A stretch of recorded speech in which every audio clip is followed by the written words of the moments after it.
By trade, Jesus was a carpenter, and as such, he used various tools, some for more delicate jobs, some for hard and tough jobs. To get nails into hardwood, Jesus would have to hammer them down very hard. When Jesus left the carpentry tools behind him, as he took on a new full-time role, preaching the gospel of the kingdom, he still had to deal with both delicate and tough situations. Sometimes, when he spoke to the teachers of the law, the Pharisees, and the leaders in Judea, he would use very tough language. At other times, when he dealt with those who were oppressed or looked down upon, the weak, the defenseless, the vulnerable, his language was gentle and encouraging. The most difficult and the most delicate task for Jesus was, however, working with his disciples, his closest companions. The 12 he chose, with them he could not use the hammer, so to say, when dealing with tough and difficult things. So I'm reading a passage from the Gospel of Mark, chapter 8, verses 14 to 17. The Gospel of Mark, chapter 8, 14 to 17. Now, the disciples had forgotten to take bread, and they did not have more than one loaf with them in the boat. Then he charged them, saying, "Take heed, beware of the leaven of the Pharisees and the leaven of Herod." And they reasoned amongst themselves, saying, "It is because we have no bread." But Jesus, being aware of it, said to them, "Why do you reason because you have no bread? Do you not yet perceive nor understand? Is your heart still hardened? Is your heart still hardened?" What does Jesus mean by still? If we go back to the time when Jesus fed the 5,000, we are told that at that time the hearts of the disciples were hardened. But at that time, Jesus did not say anything to them. He did not hammer it down, so to say. It is just written for us to know what was happening. And this is what it says. Mark chapter 6, going back now, Mark chapter 6, verse 52. "For they had not understood about the loaves, because their heart was hardened." Because their heart was hardened. And to fully appreciate the gravity of the situation, we need to recall that this happened sometime after Jesus called and appointed the 12 and gave them authority to heal sickness and to expel demons, cast out demons. So we're going back even more. Mark chapter 3, the Gospel of Mark chapter 3, verses 13 to 15. "And he went up on the mountain and called to him those he himself wanted, and they came to him. Then he appointed 12, that they might be with him, and that he might send them out to preach, and to have power to heal sicknesses and to cast out demons." So we have the 12 who were chosen by Jesus, going all over the place, preaching the gospel, healing the sick, and casting out demons. And it seems that they're doing all these things whilst having hardened hearts. All these powerful, amazing, miraculous things, they're doing them, it seems to be, with hardened hearts. What we learn from this, in general, is that Jesus can and does work with the people who have hardened hearts, Who else does he have to work with anyway? Christ does not wait for our hearts to become flawless before he will work with us or through us. Another important thing to keep in mind in terms of the specifics, the specific context, is that this passage is specifically about the 12 chosen disciples. And as we read this mini story in the gospel about the disciples with hardened hearts, it all seems to somehow revolve around food. After Jesus fed the 5,000, the 12 disciples went to the other side of the lake in a boat. Then Jesus walked on water, and in the middle of the lake, he came into their boat. So I'm reading now the Gospel of Mark, chapter 6, verses 47 to 52. The Gospel of Mark, chapter 6, from verse 47. Now, when evening came, the boat was in the middle of the sea, and he was alone on the land. Then he saw them straining at rowing, for the wind was against them. Now, about the fourth watch of the night, he came to them, walking on the sea, and would have passed them by. And when they saw him walking on the sea, they supposed it was a ghost, and they cried out, for they all saw him and were troubled. But immediately he talked with them and said to them, "Be of good cheer, it is I. Do not be afraid. Do not be afraid." Then he went up into the boat to them, and the wind ceased. And they were greatly amazed in themselves beyond measure and marveled, for they had not understood about the loaves, because their heart was hardened. They had not understood about the loaves of bread because their heart was hardened. As we move forward through this mini story within the gospel, we find later on Jesus feeding people again, this time 4,000. And after all these things, we come to the end of this mini story that stretches across a number of chapters. So going back to Mark chapter 8, I'm reading the whole passage. Mark chapter 8, verses 14 to 21. Now the disciples had forgotten to take bread, and they did not have more than one loaf with them in the boat. Then he charged them, saying, "Take heed, beware of the leaven of the Pharisees and the leaven of Herod." And they reasoned amongst themselves, saying, "It is because we have no bread." But Jesus, being aware of it, said to them, "Why do you reason because you have no bread? Do you not yet perceive nor understand?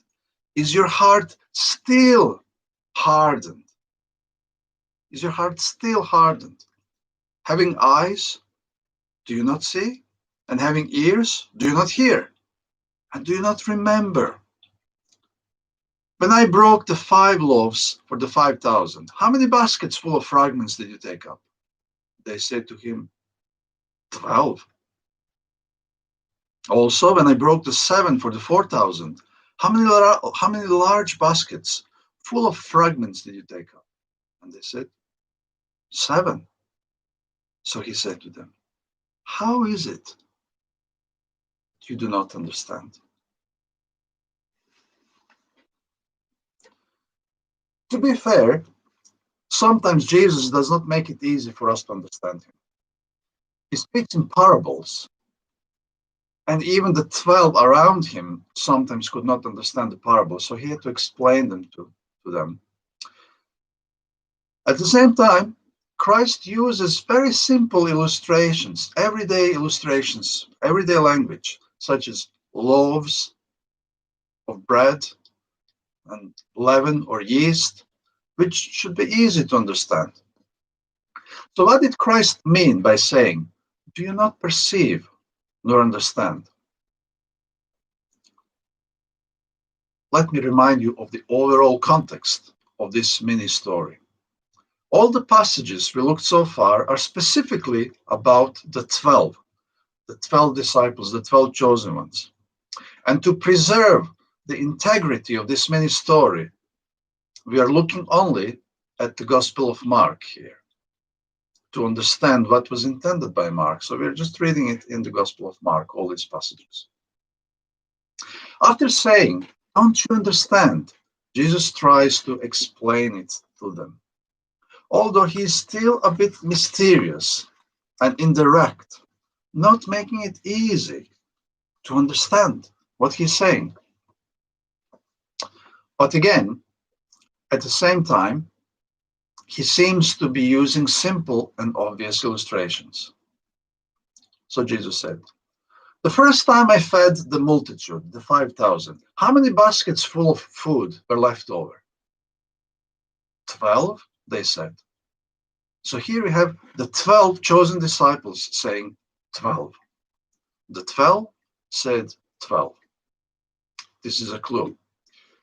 And the scene they recalled was this. Right in front of each one of them, there was a basket full of food once the 5,000 departed. So what Christ seemed to be saying here is this. Once you fed the 5,000, I left you with 12 baskets full of food, one for each one of you, the 12 chosen ones, to show you that I will provide for you and look after you. As soon as they finished feeding the 5,000, Jesus sent the 12 disciples into the boat to go to the other side of the lake. And there are some strong winds against them, and they struggled. So Jesus walked on water towards them. And then they saw him, they got afraid. And as soon as he entered the boat, the winds stopped. And of course, the 12 were amazed again by this double miracle. But while they were amazed, their hearts were hardened. Again, reading Mark chapter 6, verses 51 and 52. Then he went up into the boat to them, and the wind ceased. And they were greatly amazed in themselves beyond measure and marveled, for they had not understood about the loaves, because their heart was hardened. And at the end of this mini story, we have a similar scenario again. The 12 chosen disciples are again in a boat, and there is something they do not understand about the loaves of bread yet again. So reading again, Mark chapter 8, verses 14 to 21. But Jesus, being aware of it, said to them, "Why do you reason because you have no bread? Do you not yet perceive nor understand? Is your heart still hardened? Having eyes, do you not see? And having ears, do you not hear? And do you not remember when I broke the 5 loaves for the 5,000? How many baskets full of fragments did you take up?" They said to him, 12. "Also, when I broke the 7 for the 4,000, how many large baskets full of fragments did you take up?" And they said, 7. So he said to them, "How is it you do not understand? When I fed the 5,000, I left a basket full of leftovers next to each one of you, 12 baskets. But you didn't get it, nor understand my promise that I would look after each one of you. So when I fed the 4,000, I thought I should try something different, a different number. And I left 7 baskets full of food right next to you." Now, what would be the first image or thought that would come to the minds of the disciples when thinking about number 7? Probably the very beginning, the 7 days of creation. That's where number 7 comes from. So this time Jesus gave them 7 baskets, one for each day of the week, demonstrating that he will look after them on a daily basis. But they did not get it either. They did not understand it. Here, at the end of this mini story within the gospel, We have the 12 chosen disciples with hardened hearts. The combination of the lack of understanding and the lack of trust. This mini story begins with the 12 being afraid in a boat. And this mini story ends with the 12 in a boat, again in a boat, being concerned and worried because they had only one loaf of bread with them. What can we learn, you and I? What can we learn from this mini story of the hardened hearts? There seems to be something in human nature that shuns the trust in God, that has difficulty to cling to faith and stay there. We get drawn away from God by being caught by worry and fear. And we struggle to shake these things off. It is so natural and easy for us to become the captives of uncertainty, worry, and fear. And the consciousness of God's presence slips away from us. But the only way to fight these things off is to turn to God in faith. And as we turn to God in trust, these things in themselves lose their power over us.